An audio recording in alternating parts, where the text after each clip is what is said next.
एक व्यक्ति का जीवन बहुत ही तनाव से भरा हुआ था। उसका पूरा जीवन तनाव और चिंता में ही कट रहा था। ऐसा लग रहा था मानो वो जीवन नहीं बल्कि तनाव को जी रहा है। जब तक उसका विवाह नहीं हुआ था उसे विवाह करने का तनाव था। विवाह हो गया तो पत्नी और घर के खर्चों को चलाने का तनाव रहने लगा। बच्चे न होने का तनाव रहने लगा। बच्चा हो गया तो उसकी शिक्षा और भविष्य का तनाव सताने लगा। ऐसे ही अनेकों कारणों की वजह से उसका मन हर समय चिंता और तनाव से भरा रहता। वह इस तनाव से छुटकारा पाना चाहता था। तभी उसने एक दिन कुछ बौद्ध भिक्षुओं को अपने घर के सामने से भिक्षा लेकर जाते देखा। उन सभी बौद्ध भिक्षुओं के चेहरे पर असीम शांति और खुशी का भाव था। चिंता और तनाव तो उनके चेहरे पर दूर दूर तक दिखाई नहीं दे रहा था। वे सभी बड़े खुश और मस्त दिखाई पड़ रहे थे। उन्हें देखकर उस व्यक्ति ने सोचा कि शायद भिक्षुओं के जीवन में कोई तनाव नहीं होता और खुशहाल जीवन जीने का यही सर्वोत्तम तरीका है। इसलिए उसने एक दिन अपना घर बार छोड़ दिया और सन्यासी बन गया और एक गुरु का शिष्य बन गया।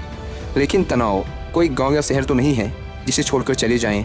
इसका संबंध तो इंसान के मन से है। गृहस्थ जीवन का त्याग करके भिक्षु जीवन अपनाने के बाद भी उसे कोई राहत नहीं मिली थी। वह अब भी तनाव और चिंता से भरा हुआ था।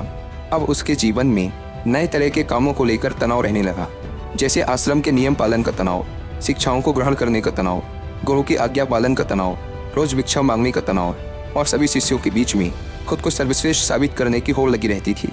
उसका तनाव कुछ दिनों तक तो सब कुछ ठीक चल रहा था, लेकिन फिर उसे अपने परिवार की याद आने लगी, उनकी चिंता सताने लगी। वह महसूस करने लगा कि उसके सांसारिक जीवन में भी तनाव था और उसके सन्यासी जीवन में भी तनाव है। फिर उसने सोचा कि तनाव तो दोनों ही जगह है। परिवार के साथ रहने में भी तनाव है और आश्रम में रहने में भी तनाव है। जब दोनों ही जगह तनाव में रहना है तो क्यों न मैं अपने परिवार के साथ ही रहूं। यह सब सोचकर उसने आश्रम से भाग जाने का निर्णय किया। एक दिन वह आश्रम से भाग ही रहा था कि तभी उसके गुरु ने उसे देख लिया और पीछे से चिल्लाकर कहा, जिससे तुम भाग रहे हो वह तो तुम्हारे साथ ही है, फिर तुम्हारे भागने का क्या फ़ायदा? आखिर कब तक तुम ऐसे ही भागते रहोगे? गुरु की आवाज़ सुनकर वह व्यक्ति रुक गया और बोला, गुरुदेव, मेरा जीवन तनाव से भरा हुआ था और उस तनाव से छुटकारा पाने के लिए मैं भिक्षु बन गया, लेकिन यहाँ भी मेरा तनाव कम नहीं हुआ, इसीलिए मैं अपने सांसारिक जीवन में वापस लौट रहा हूँ। गुरु ने कहा, वो सब तो ठीक है, तुम वापस लौट सकते हो, लेकिन कम से कम तनाव को तो यहीं छोड़ जाओ। वापस सांसारिक जीवन में जाकर फिर उसी तनाव को लेकर घूमोगे तो यहाँ आने का क्या फ़ायदा? शिष्य ने कहा, गुरुदेव, क्या ऐसा संभव है? क्या ऐसा हो सकता है कि मेरे जीवन का सारा तनाव गायब हो जाए? गुरु ने कहा, क्यों नहीं, ये बिल्कुल संभव है, लेकिन इसके लिए तुम्हें एक काम करना पड़ेगा। क्या तुम उस काम को करोगे? शिष्य ने कहा, जी गुरुदेव, आप बताइए तो मैं ज़रूर उस काम को करूँगा। गुरु ने कहा, तुम जाओ और किसी एक ऐसे व्यक्ति को ढूंढ कर लाओ जिसके जीवन में किसी भी प्रकार का कोई तनाव, कोई चिंता ना हो। अगर तुम ऐसे व्यक्ति को मेरे पास ले आए तो मैं तुम्हारे जीवन से तनाव और चिंता को हमेशा हमेशा के लिए खत्म कर दूंगा। गुरु की बात सुनकर वह व्यक्ति बहुत प्रसन्न हुआ और एक ऐसे व्यक्ति की खोज में निकल पड़ा जिसके जीवन में ना कोई चिंता हो और ना ही कोई तनाव। दोस्तों, मैं यहाँ आपको इस टॉपिक से रिलेटेड एक रेलेवेंट ऑडियो बुक भी रिकमेंड करूँगा जिसका नाम है how to stop worrying and start living, जो कि आपको मिलेगी कुको एफएम ऐप पर। विश्व प्रसिद्ध लेखक डेल कार्नेगी के द्वारा लिखी इस किताब में कुछ ऐसे सिंपल एंड एक्शनेबल तरीके बताए गए हैं जिनको अप्लाई करके आप अपनी चिंता करने की आदत को कम कर सकते हैं। 3 बातें जो चिंता को कम करने के लिए मैंने इस ऑडियो बुक को सुनकर सीखी हैं। पहली बात, जब भी कोई सिचुएशन बिगड़े तो बिना डरे ईमानदारी से सिचुएशन का एनालाइज करो और ये पता लगाओ कि इसकी वजह से तुम्हारे साथ बुरा से बुरा क्या हो सकता है।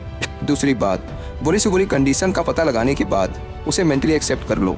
और तीसरी बात, बुरी से बुरी कंडीशन को एक्सेप्ट करने के बाद आप शांति से अपनी पूरी एनर्जी उस सिचुएशन को सुधारने में लगाओ। यह है एक 3 स्टेप फार्मूला किसी भी बिगड़े काम को बिना चिंता और तनाव के खत्म करने का। इस ऑडियो बुक में चिंता को कम करने के लिए ऐसे ही और भी सिंपल टॉपिक्स बताई गई हैं जिन्हें आप इस ऑडियो बुक को पूरा सुनकर सीख सकते हैं। और जिन्हें कुको एफएम के बारे में नहीं पता, यह इंडिया का सबसे बड़ा ऑडियो शो प्लेटफॉर्म है जहाँ पर आपको मिलते हैं 10,000 से ज़्यादा ऑडियो शोज, वो भी 7 इंडियन लैंग्वेजेस में। कुको एफएम पर ऑडियो शोज को सुनना time saving and cost effective तो है ही, साथ ही ये हमारे स्क्रीन टाइम को भी कम करता है, जो कि आज एक बड़ी समस्या है।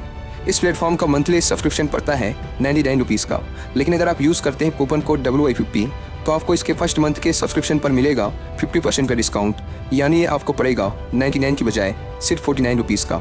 ऐप को डाउनलोड करने की link description and first comment पर मिल जाएगी। आइए कहानी पर वापस लौटते हैं।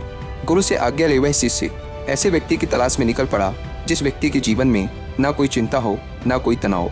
वह बहुत गाँवों में घूमा, कई नगरों में गया, बहुत से लोगों से मिला, लेकिन उसे ऐसा एक भी व्यक्ति नहीं मिला जो तनाव और चिंता से मुक्त हो।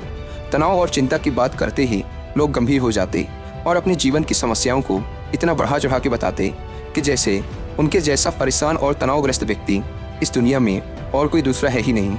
ढूंढते ढूंढते सुबह से शाम हो गई, लेकिन उसे ऐसा व्यक्ति नहीं मिला जो पूरी तरह से तनाव मुक्त हो। फिर उसे एक समझदार व्यक्ति ने सलाह दी कि इस दुनिया में केवल शराबी ही एक ऐसा व्यक्ति है जिसके जीवन में कोई चिंता, कोई तनाव नहीं होता। इसीलिए तुम एक शराबी को ढूंढो और उससे पूछो। शिष्य ने उस व्यक्ति की बात मान ली और बहुत खोज मशक्कत के बाद एक ऐसे शराबी को ढूंढ निकाला जो हर समय शराब के नशे में धुत रहता था।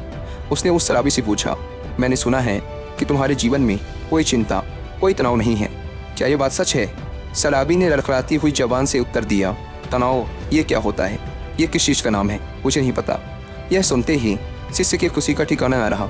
उसने सोचा, चलो दिन भर मेहनत करने के बाद अंततः वो व्यक्ति मिल ही गया जिसकी मुझे तलाश थी। शिष्य यह सब सोच ही रहा था कि तभी शराबी फिर बोल पड़ा, मुझे बस इस बात की चिंता सताती रहती है कि मुझे शराब कहाँ से मिलेगी, शराब के लिए धन का इंतजाम कहाँ से होगा।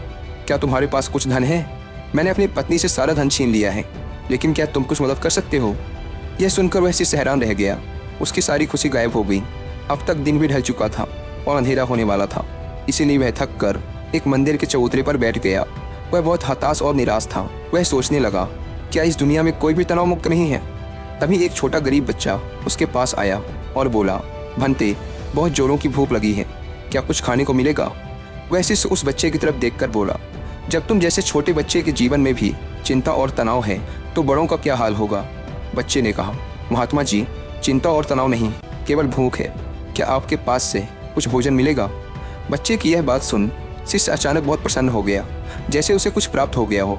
उसने अपने झोले में से कुछ भोजन निकालकर उस बच्चे को दिया और वहाँ से भागता हुआ सीधा गुरु के पास पहुँचा और बोला, गुरुदेव, बहुत ढूंढने के बाद भी मुझे ऐसा एक भी व्यक्ति नहीं मिला जो तनाव मुक्त हो, जिसके जीवन में कोई भी चिंता ना हो। सभी के जीवन में कुछ ना कुछ चिंताएं हैं।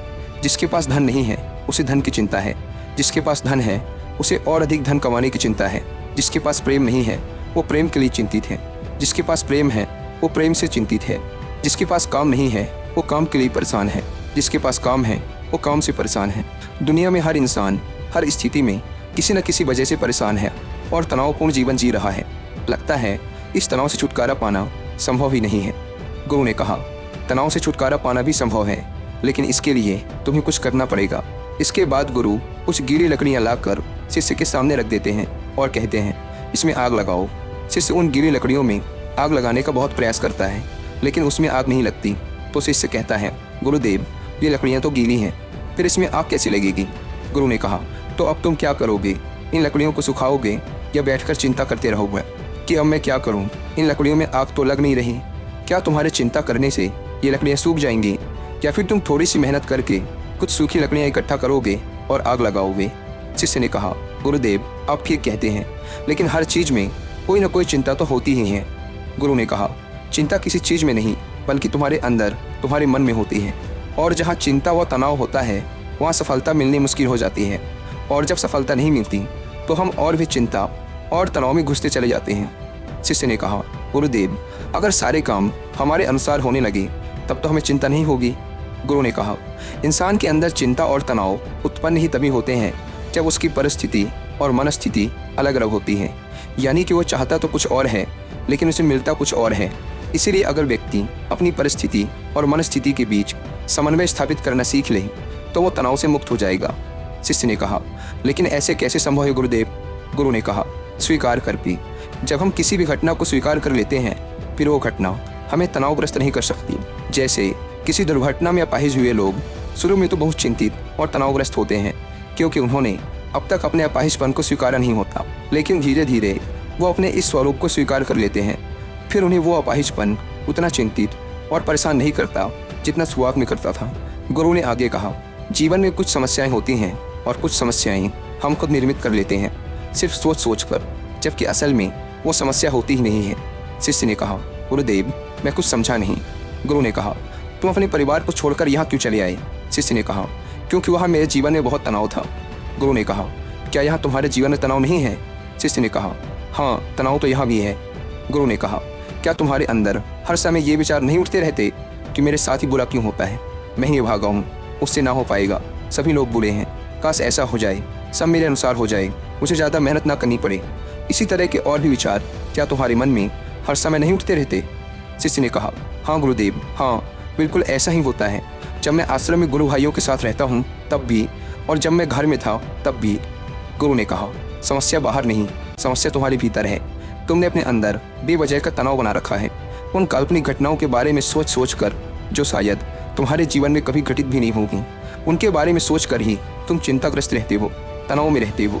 जिस दिन तुम इस बात को समझ जाओगे कि जीवन में समस्या होती है और उसका समाधान भी होता है, और उस समाधान को पाने के लिए कार्य करना पड़ता है, और उस कार्य का एक परिणाम भी होता है, तो उस दिन से तुम्हारे जीवन में कोई भी तनाव नहीं रहेगा। शिष्य ने कहा, गुरुदेव, आप सही कह रहे हैं। मुझे मंदिर के बाहर एक बच्चा मिला था। जब मैंने उससे पूछा कि क्या तुम्हारे जीवन में चिंता है, तनाव है, तो उसने कहा था, ना चिंता है ना तनाव है, बस भूख है। उस समय मैं समझ नहीं पाया था कि समस्या तो भूख है, तनाव या चिंता नहीं। केवल भूख का समाधान किया जा सकता है, तनाव या चिंता का नहीं। दोस्तों, जिस काम की वजह से तनाव और चिंता उत्पन्न हो रही है, उस काम को खत्म करो।